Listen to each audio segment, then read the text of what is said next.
Midi, le pâtissier se fait une dernière fois une beauté, il fait partie de la caravane du Tour de France. Les 4 véhicules de ce groupe hôtelier ont parcouru les 3414 km de l'épreuve cycliste.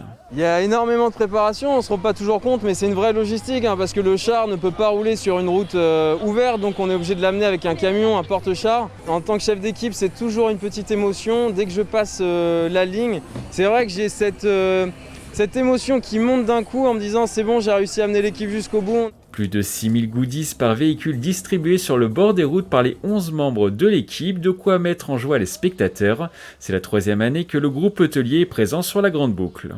Il y a un vrai accueil de la part du public, parce qu'on sent vraiment qu'il y a un capital sympathie autour de Logis Hôtel. Tout le monde veut avoir son cadeau, donc là on a des belles étiquettes de bagages pour emmener à travers toutes ces destinations en France et en Europe, des belles expériences, mais ils attendent également qu'on puisse avoir un échange. La caravane s'était lancée vers 14h, heure à laquelle les premiers cyclistes professionnels ont fait leur apparition, et un public qui a répondu en nombre. Parmi les plus applaudis, le Slovène Tadej Pogačar, double vainqueur du Tour, et le champion du monde, le Français Julian Alaphilippe.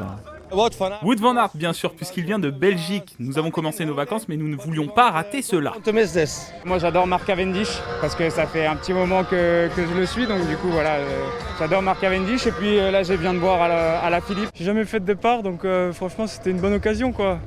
C'était une belle occasion de venir. Il fait chaud, la caravane vient de passer.